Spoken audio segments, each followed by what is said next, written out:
Welcome to Daily News Simplified, an answer to what, why, and how of newspaper reading. Today, we are going to discuss important issues appearing in the Hindu newspaper dated 10 July 2018. Let's begin.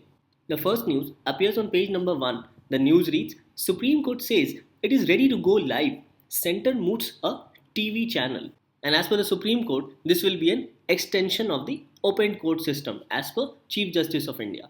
Now, in this case, a writ petition was filed for enforcement of public interest, to advance rule of law, and also to bring accessibility and transparency in administration of justice. And in this respect, the Supreme Court has proposed to go live, and the central government has floated the idea of a separate TV channel, like that of a Rajya Sabha or Lok Sabha TV. And as per the observation of the Supreme Court of India, live streaming of court proceedings will be an extension of the concept of open court system, where proceedings of the court shall be accessible to all. So in this respect, let us understand some of the benefits as well as reservations with respect to this live streaming of Supreme Court proceedings. The first and the foremost benefit of live streaming of Supreme Court proceedings would be that of transparency of the entire process, and where public can watch court proceedings on all matters of national and constitutional importance. It will help law students and other lawyers to be informed about various legal process, the litigants in a particular case, and also the general public with respect to information about the case proceedings. Further, it will also save travel time for those who are living far away from Delhi, as people will not have to travel to Delhi so as to for a day's hearing. And the litigants can also keep a tab on their lawyer's argument. Further, such live streaming of Supreme Court proceedings will also keep a check on lawyer's conduct, specifically with respect to his courtroom actions as well as arguments. And further, it will make the society more aware about matters of national as well as constitutional importance, and this will further help in developing a more aware society who's aware about its recent happening as well as the latest development with respect to issues of national and constitutional importance. So these are some of the benefits of live streaming of Supreme Court proceedings. As you can see, it can help in bringing transparency as people can watch courtroom proceedings. It will help the litigants of a case, the law students and other lawyers will be apprised of latest developments in law courts as well as the general public. It will save travel time for those living far away from Delhi, as they do not have to travel even for a day's hearing, and they can also keep a tab on lawyer's argument. Further, it will also keep a check on a lawyer's conduct in the courtroom proceedings as well as courtroom arguments. Further, these live streaming of courtroom proceedings will make our society more aware about some of the matters of national as well as constitutional importance, and it will further help in developing a more aware society. So these can be listed as some of the benefits of live streaming of Supreme Court proceedings. But there are certain reservations as well. So let us find out about those reservations. So let us see some of the reservations which were made during the arguments in the Supreme Court. So first of the reservation was on matters of national security, as there were concerns of issues of national security being broadcasted live to common public, as these issues of national concern should not be discussed on a live telecast, as there are certain matters of grave national concerns. So on this regard, the government should come up with certain proposal with respect to limiting certain cases having national security concerns. Further, another reservation was made regarding some of the matrimonial disputes going public. Obviously, when a matrimonial dispute is being argued in a court of law, then there are certain aspects of personal life about a family going public. So this should not be the case, as certain issues of matrimonial disputes should not be made public, as these are matters of two individuals or a family.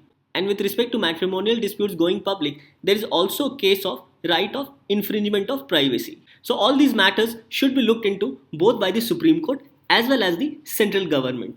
And similarly, sensitive cases like that of rape being broadcasted public becomes a very sensitive issue, as such sensitive cases being discussed public impacts dignity of an individual, privacy of a particular individual, as well as it also impacts the morale of the particular individual. Hence, such sensitive cases like that of rape should not be broadcasted live.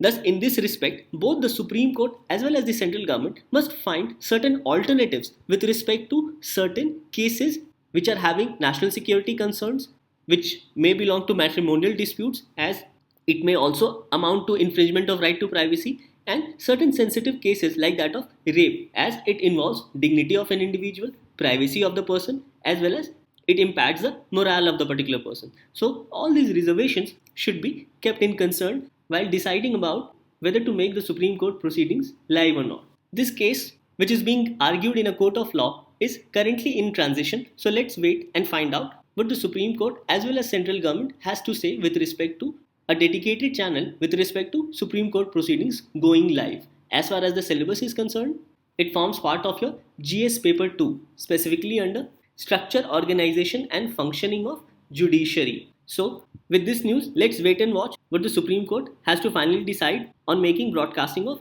court proceedings. With this, let's move on to the next news. The next news appears on page number 9. The news reads, "Don't blame it on WhatsApp. A private company cannot and should not perform the duties of a democratically elected government. That primarily it is the duty of the government to stop such lynching, which is caused due to rumors on social media." So in this article, let's go through the main causes of public lynching, the problems pertaining to it, as well as what the governments need to do with respect to stopping these mass lynching based on fake news or misinformation.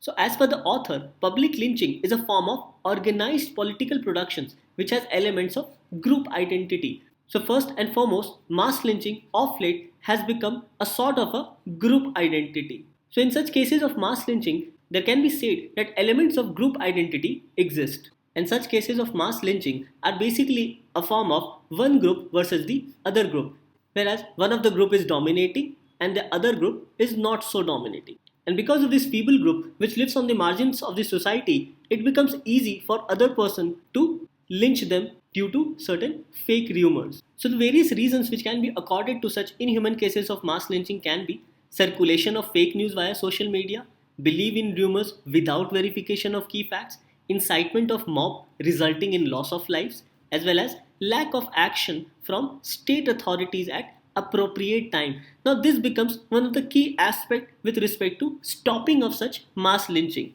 which can be attributed to inaction at appropriate time from state authorities. As we all know that cases of mass lynching has been on the rise recently, hence it's time the government must think seriously to stop cases of mass lynching due to fake rumors or misinformation floated on social media. Now let us understand certain problems as per this particular article. It says the government currently does not maintain a central data on crimes for cases of public lynching. Thus, factors regarding public lynching cannot be correlated and analyzed. It further says that absence of an official data on public lynching allows media reports to become the principal source to build public narrative. Hence, in such cases of mass lynching, it becomes extremely important for the government to regulate even the media reports.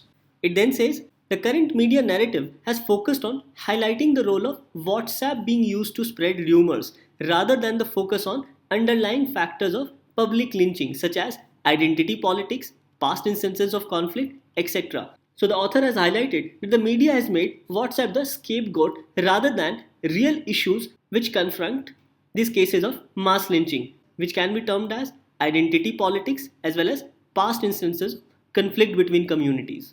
It further says that India does not have a specific legal framework to prosecute lynching as a separate crime. So all these becomes one of the problems with respect to cases of mass lynching. And here the role of media becomes extremely crucial as it is through media reports that it helps in building a public narrative. In this regard, the author has given certain suggestions for the government where it says the government should take steps to combat the use of communication network to spread rumors and misinformation such as through WhatsApp rather than shift the responsibility to communication networks. It further says that the government should fix accountability with police and public officials to maintain law and order in cases of mass lynching. The author further provides certain suggestions to the general public. It says public must realize that sharing and posting false and fake news may lead to unnecessary chaos, and it is in this respect that they must double check the information and links to videos before reposting and sharing with other people. So cross-checking any news on behalf of general public, including me and you, becomes equally important to stop these kind of unnecessary chaos being created on social media platforms. And in this regard, even WhatsApp has taken certain steps. It says that WhatsApp, to fight false information, has started a new feature that allows to see if a message has been forwarded message to alert the recipient to double check the information. Thus, if a message is a forwarded message, then people will come to know. Now today WhatsApp has also given an advertisement regarding how not to misuse certain information in the Indian Express newspaper. Let's go through that particular advertisement, and it is very informative. It reads, "Together we can fight false information. First, understand when a message is forwarded. Second, question information that upsets you. Third, check information that seems unbelievable. Fourth, look out for messages that look different. Fifth, check photos in messages carefully, whether they are morphed or not. Check links too, that is from which websites these links have been forwarded. Further, use other sources. It says that look other news websites or apps to see if the story is being reported elsewhere.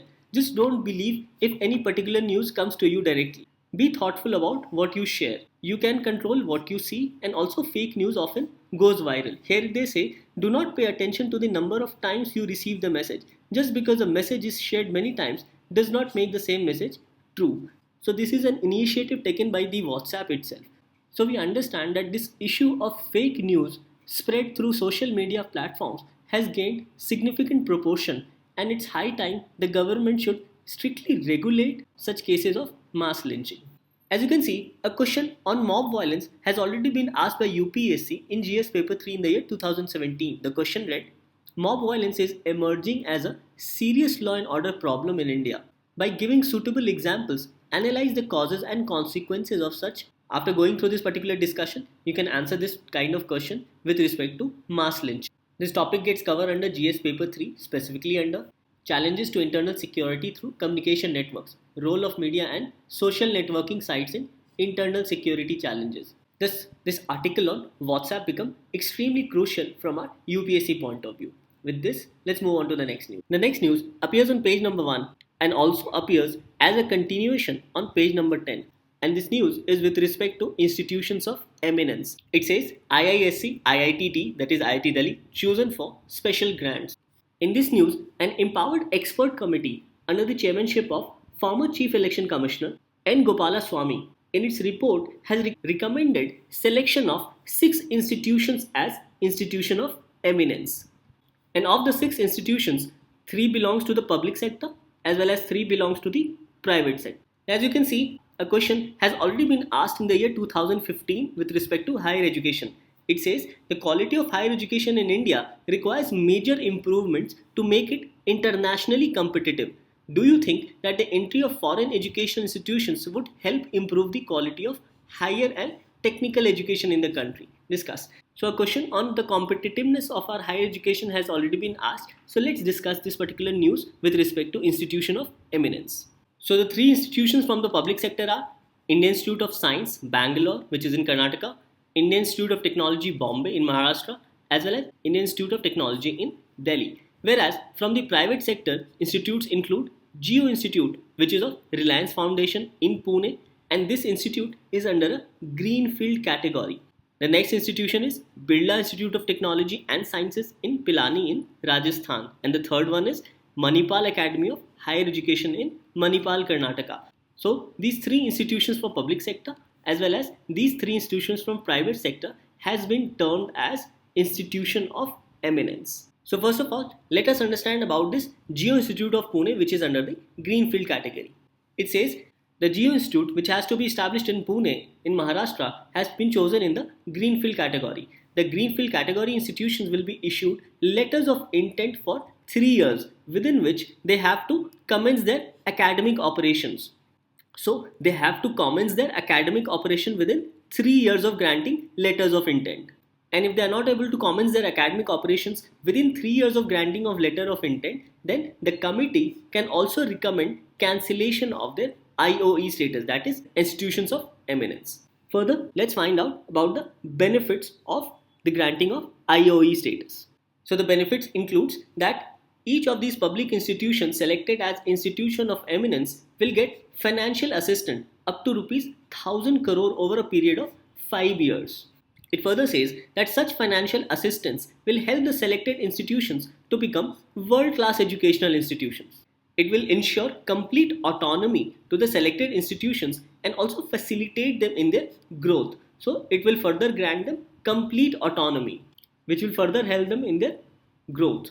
And it also says that the financial assistance will help the institution to get more opportunity to scale up their operations with more skills and quality improvement. So this financial assistance will further help in scaling up their skills as well as quality improvement. So these can be attributed as some of the benefits with respect to granting of IOE status.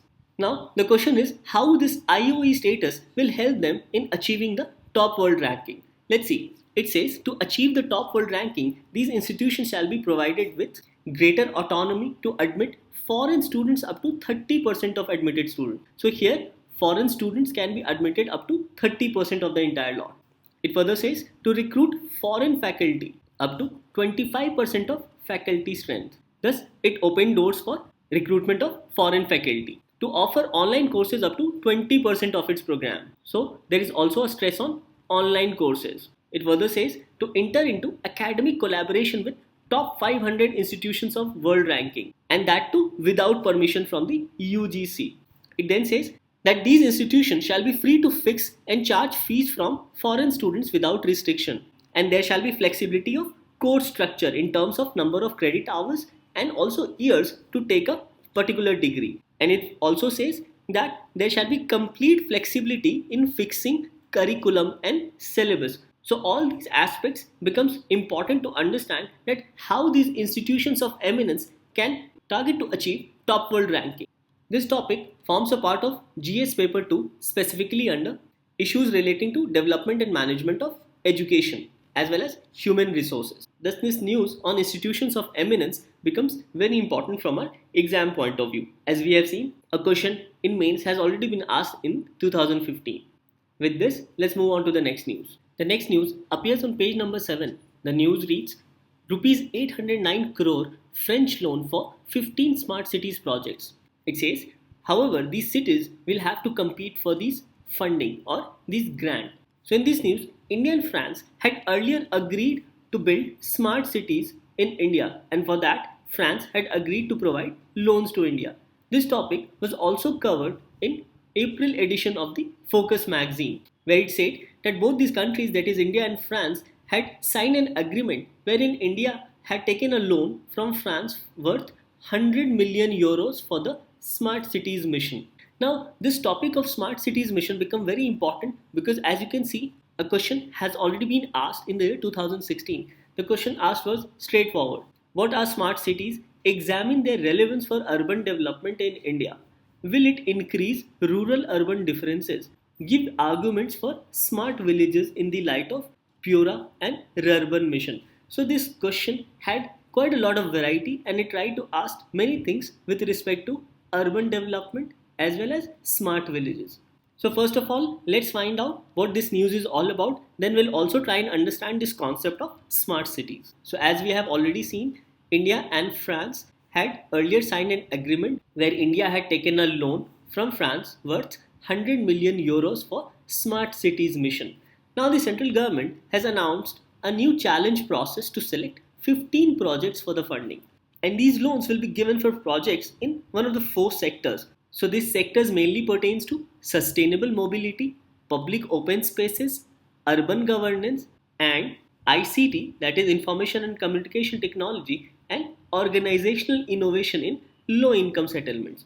So the loan will be given in these 4 priority sector areas. As was already given in the news, it said that those cities which aims to get funding under the Smart Cities mission have to compete, and the process will be conducted by the National Institute for Urban Affairs. So this National Institute of Urban Affairs provides certain parameters on which the cities will compete to get loan under Smart City mission. It then says that the grant is likely to cover 50 to 80% of the entire cost. This is an important fact with respect to the grant for Smart City mission. It then says each city selected under the criteria is expected to raise at least 20% of the money on its own.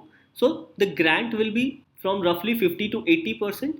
However, these cities are also expected to raise at least 20% money on their own. It then says the repayment of the principal and interest will be shared equally by the center and the state governments. This becomes another very interesting point, that both the center and the state shall share equal repayment with respect to both principal as well as interest. So the National Institute of Urban Affairs shall set certain parameters on which loans shall be granted to these smart city mission, for which the grant is likely to cover roughly 50 to 80%, and the rest 20% has to be raised by the city on their own. And as far as the repayment is concerned, of both the principal and interest shall be shared equally between the center as well as the state. In this respect, let us also understand few points about this National Institute of Urban Affairs. This National Institute of Urban Affairs is a premier institute, and it provides for research, capacity building as well as dissemination of knowledge for the urban sector in India. So it primarily focuses on urban sector development. It further says that NIUA, that is National Institute of Urban Affairs, conducts research on the issue of urbanization, urban policy and planning, municipal finance and governance, land economics, transits oriented development, urban livelihoods, as well as environment and climate change and smart cities. So NIUA conduct research on all these various aspects. And in this respect, let us also go through some of the important features of smart cities, as a question was asked straightforward, that what are smart cities? So this smart city mission comes under the Ministry of Housing and Urban Affairs, and this becomes an important fact to remember. So let's find out what are the features that should be in a smart cities. Smart cities shall include the following important features, namely, it must promote mixed land use in area based developments for unplanned areas in order to make land use more efficient. So it talks about making land use more efficient. It further says that it provides housing opportunities for all, that it creates walkable societies, reduce congestion, air pollution and resource depletion, boost local economy, promote interactions and also ensure securities.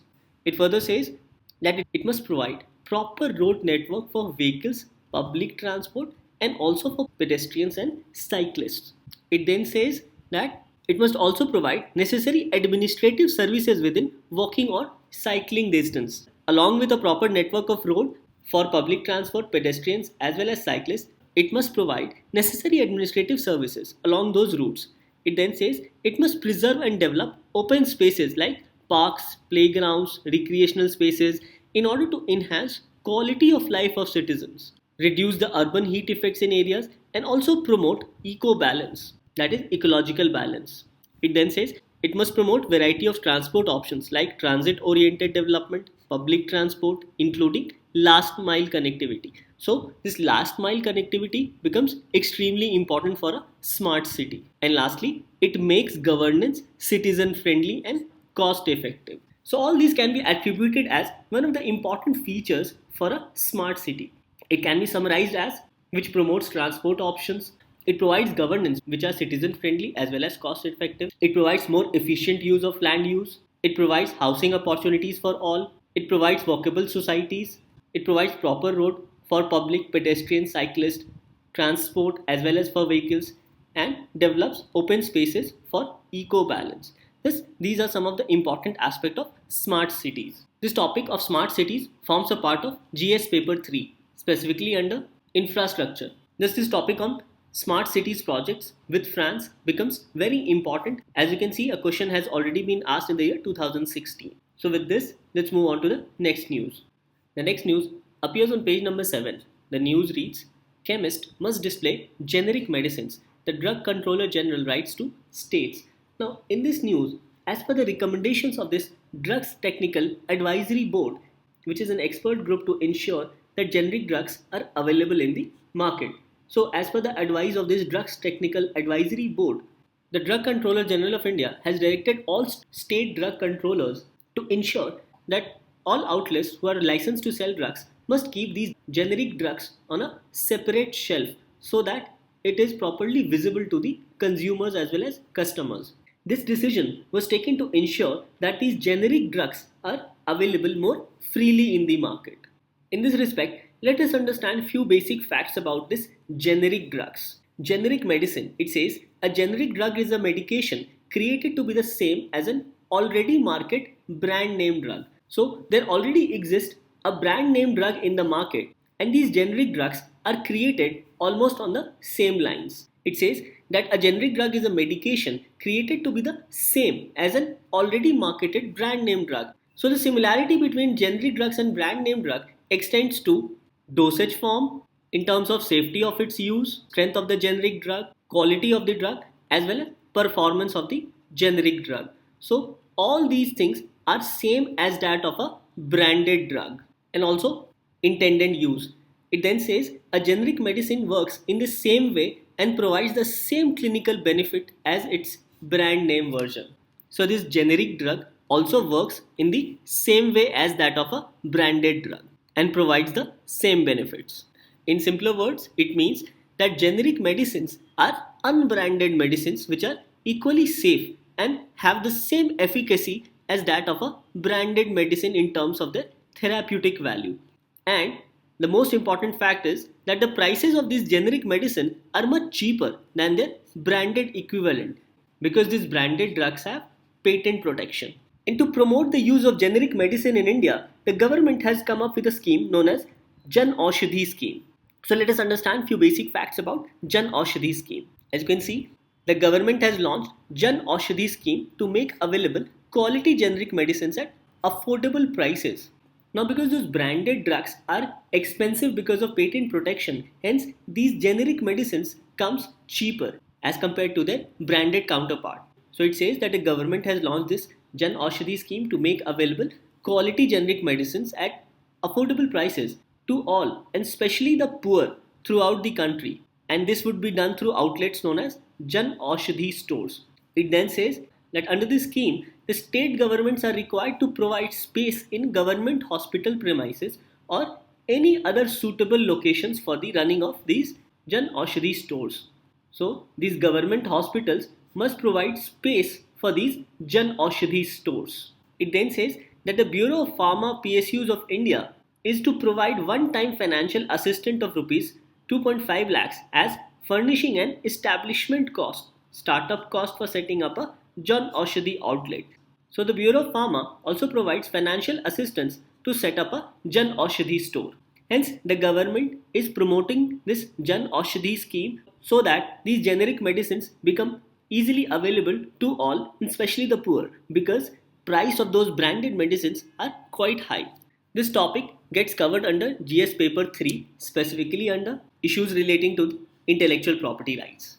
Thus this news on generic medicines become extremely important from a UPSC point of view. With this, let's move on to the next news. The next news appears on page number 5. The news reads, lightweight Sadmridangam gets a patent. The improvised 5 kg instrument was designed by percussion maestro Kuzhalmannam Ramakrishnan. In this news, Ramakrishnan has named this Mridangam instrument as Sadmridangam, and he has also got a patent protection for it. Of Patents Design and Trademark has given the patent under the category of drum, and this is made up of steel and fiber. The word percussion appears in the news, which means musical instruments played by striking with hand.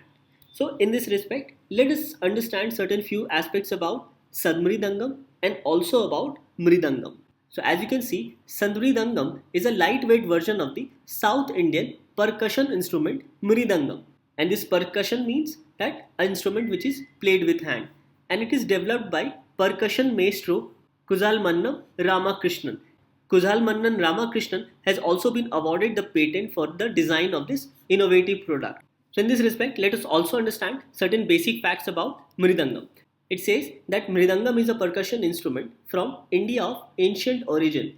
In Carnatic music, it is the primary rhythmic accompaniment, whereas in Dhrupad, it is known as Pakhwaj. So this fact becomes very important to know. The Sadmridangam weighs lesser than the traditional wooden Mridangam, but there will be no compromise as far as the output in music is concerned. It further says that Ramakrishnan is the winner of Lay Ratna title, and Ramakrishna also holds the world record for longest performance on a hand drum for his 301-hour non-stop Mridangam playing. So important facts to remember about Mridangam is that it's a percussion instrument from the ancient origin, and in Carnatic music it is the primary rhythmic accompaniment, whereas in Dhrupad it is known as Pakhwaj. And Kuzhalmannam Ramakrishnan has been awarded patent For this, Sadmridangam. This topic gets covered under GS Paper 1, specifically under Indian culture and salient aspect of art forms. With this, we come to an end to discussion of today's newspaper. Let's move on to the question for the day.